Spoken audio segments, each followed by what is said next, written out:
이렇게 저희는 바로 잡겠습니다. 잠깐 인터뷰 이어갑니다. 어제 북한이 ICBM을 발사했습니다. 북한의 의도, 지금 왜 쏘았을까요? 한반도 정세에 대해서 깊이 좀 고민해 보겠습니다. 김준영 전 국립외교원장, 안녕하세요. 네, 안녕하십니까. 네, 원장님. 네. 올 들어서 10번 넘게 미사일을 쏘았습니다. 도발 계속되고 있는데 ICBM 발사는 좀 차원이 다른 문제죠. 예, 차원이 다르죠. 그럼 뭐 전혀 예측하지 못했거나 북한이 얘기하지 않은 건 아닌데요. 네. 생각보다는 좀 속도가 좀 빠르다 이렇게 느껴집니다. 왜냐하면 중간 과정에서 이게 ICBM인지 아닌지 소위 우리는 이제 ICBM까지 가면 레드라인이라고 미국에서 얘기를 하고, 네. 그 중간에 좀 헷갈린 위성이라든지 또 SLBM이라든지 하면 요거 이제 핑크라인이라고 부릅니다, 미국에서는. 네.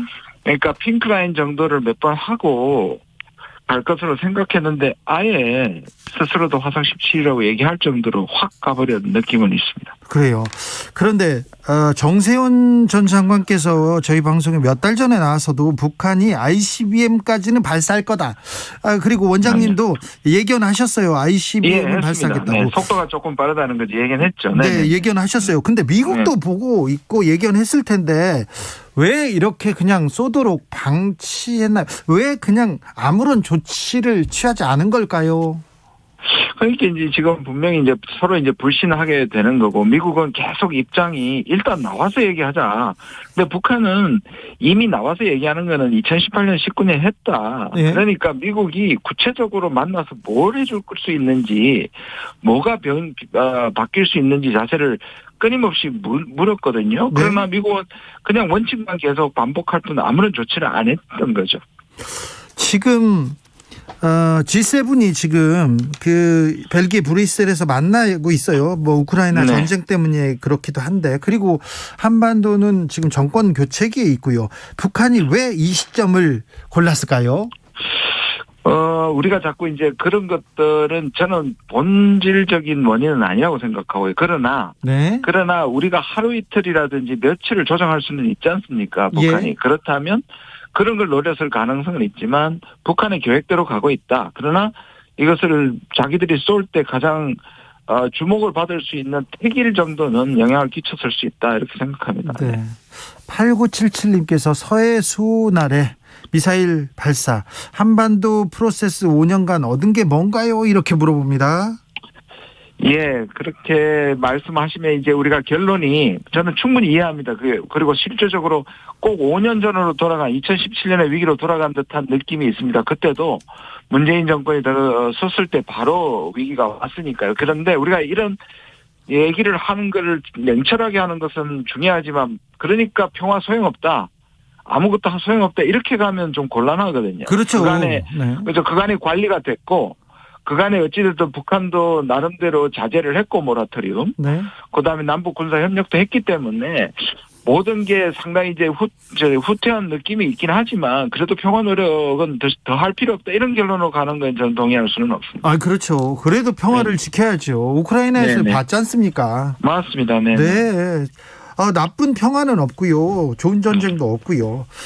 그런데요, 참 이렇게 강대강 이렇게 대치 계속해서 북한은 이렇게 긴장을 고조시키고 관심을 좀 끌고 그러면서 좀 대화를 하려고 하던가 뭔가를 얻으려고 하지 않습니까?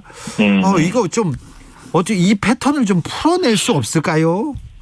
그러니까 이게 참 안타까운데, 북한도 안타깝고 미국도 안타까운데 결국은 서로 못 믿기 때문이잖아요. 예. 그러니까 미국은 포기하면 우리를 믿어라. 예. 비핵화하면 우리가 도와줄게. 이게 이제 미국의 방식이잖아요. 네. 선비핵화 후 보상. 그러니까 북한은 그렇게 선비핵화했다가 망한 국가가 많다. 예. 리비아도 포함해가지고 당신을 어떻게 믿느냐. 그렇다면 내가 믿을 수 있는 조치들을 해줘야 되지 않겠냐. 네. 그래서 요구했던 게 제재 일부 완화와 한미 군사 훈련 같은 중단 같은 거였잖아요. 예. 그래서 북한이 모라토리움을 선언하면 약속을 한 거죠. 사실 이 두 가지를 교환했다기보다는 북한이 싱가포르 가면서 먼저 선제적으로 양보를 했고, 미국의 반대급부를 기대했는데 안 나왔단 말이에요. 그렇죠. 그러니까 북한은 더 이상 기다릴 필요가 없다고 생각하고 우리의 선의에 의해서 했던 것을 안 받아들여졌기 때문에 미국을 믿을 수 없다. 그러니까 우리는 강대강으로 간다. 우리 자위적 조치를 한다. 이게 북한의 논리입니다. 네. 북한은 오늘 김정은 위원장 외세와 장기 대결 철저히 하라고. 미제와 장기 대결 철저히 준비하라고 이렇게 내린 것 같은데. 예. 그리고 미사일 발사에 대해서도 처음부터 끝까지 직접 지도했다고 하고 아무튼 세게 치고 나왔습니다. 예. 초강수입니다. 그러니까 북한이 사실상 북한도 2018년을 완전히 페이크로 한 건 아니지 않습니까? 상당히 심각하게 비핵화를 고려했고 미국의 반대 거부를 했는데 사실 2019년에 2월에 국제적으로 엄청난 망신을 당하고 사실 실패를 했단 말이에요. 예. 그리고 북한 입장에서는 그 다음에 미국의 변화를 기다렸지 않습니까? 그리고 바이든 정부의 정책까지도 기다렸단 말이에요. 그러니까 초기에 좀 지켜봤죠. 예, 북한은 더 이상 아니라고 판단을 했고, 사실 실제로 1월 19일 날, 이 모라토리엄 파괴를 신속하게 검토하라고 얘기를 했거든요. 예. 그러니까 이제 북한은 결론을 내렸다고 보는 거죠. 그리고 지금 인용하신 것처럼 장기간의 대치를 두려워하지 않겠다, 맞서겠다라고 보는 거죠. 근데 한 발짝 더 나갈 수도 있습니까, 북한이? 네. 이제 핵실험 문제인데요. 네. 결국은 이 두 가지는 다 비중이 어느 하나가 더 높다. 예를 들어서 ICBM 다음에 핵실험이다. 저는 그렇게 보지는 않고요. 예. 둘 다 이제 모라토리엄을 했던 거 아닙니까? 근데 이제 그걸 뭘 먼저 깨느냐의 문제인데 핵실험은 분명히 주변국들한테는 충격적이지만 ICBM은 미국한테는 ICBM이 훨씬 더 중요할 수도 있습니다. 왜냐하면 미국한테 직접적 위협이 되지 않습니까? 그렇죠.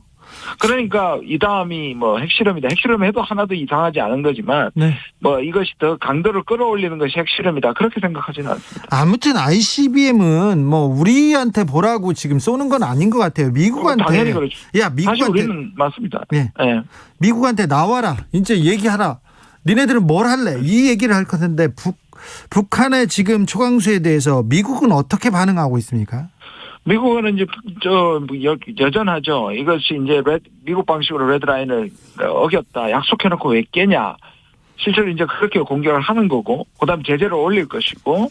그런데 사실 북한이 원하는 방향에 대해서는 한쪽에는 열어놨죠. 외교적인 접근을 하겠다. 그런데 그 외교적 접근의 조건은 북한이 나와서 양보를 하고 비핵화를 해야 되는 거죠. 계속 지금 서로 주고받기를 하는 거, 상대 탓을 하는 것이죠. 1457님께서 달래면 안 된다. 선제 타격해야 된다니까 이렇게 얘기하시는데 어떻게 해야 됩니까?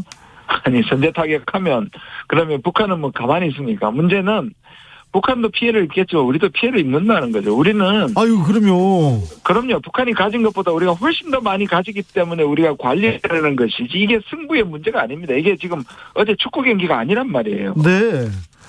전쟁 키이우가 폭격당해가지고 그 전쟁에 참상 받는데 이런 얘기를 하면 참. 예, 그러니까 자존심이나 감정의 문제가 아닙니다. 죽고 사는 문제인 것이고 피해의 문제이기 때문에 전쟁은 어떻게든 가서는 안 되는 것이죠. 윤석열 당선인 쪽 외교안보 담당자들이 북한의 도발에는 대가가 따를 것이다 이렇게 보여주겠다 이런 입장 계속 냈지 않습니까? 예. 요거 어떻게 보십니까? 이게 사실은 단호한 태도를 보이는 거 하고 북한을 자극하거나 특히 지금의 위치에서는 보면 제가 가장 걱정하는 거는 뭐냐면 이렇게 되면 북한의 도발이 마치 이제 이 한반도를 중심으로 군비 경쟁이 일어날 것이고요. 그다음에 지금 미러 관계와 미중 관계가 안 좋은 상황에서 사실 북중러와 한미일로 가게 되는 촉발하는 도화선이 될까 저는 가장 걱정입니다, 사실. 이제 쿼드에 가입하고 만약에 이제 선거운동 기간에 말씀하셨던 것처럼 한미일 군사동맹의 방향으로 가게 되면 이것은 돌이킬 수 없는 신냉전으로 가게 되고 그렇게 하면 한반도가 다시 강대국의 대결의 장이 되는 것이죠. 근데 그런 방향으로 가겠다고 지금 인수위가 꾸려진 거 아닙니까? 인수위 인사들 몇몇 보면 그런 우려. 네, 맞습니다. 사실 이명박 대통령 때 이제 강경책을 주도했던 사람이 다시 재등장을 한 것이고요. 그렇게 보면 우려가 되죠. 사실은 이 부분에 대해서 국민들의 이제 안보 문제나 평화 문제가 걸려 있기 때문에 예를 들어서 그리고 중국과 저렇게 반대하고 경제 제재를 받을 수 있냐? 실제로는 그 강경책을 하기는 쉽지 않으리라고 봅니다. 과거에 지금 인수위에 있는 분 중에 한 분이 네. 실제로 지소미아를 밀실에서 하다가 공개되는 순간에 엄청난 역폭풍을 포기를 했었죠. 그리고 물러난 김태효 인수위원이 네, 맞습니다. 유사시 자위대 한반도 진입을 말씀하시던 분 아닙니까? 네, 맞습니다. 그래서 사실은 그렇게 갈 가능성이 높은데 그거를 어떻게든 국민들이 반대를 하고 그 부분을 이제 막아내야 되는 것이 필요하죠. 사실 네. 그렇게 가서는 안 된다고 생각합니다.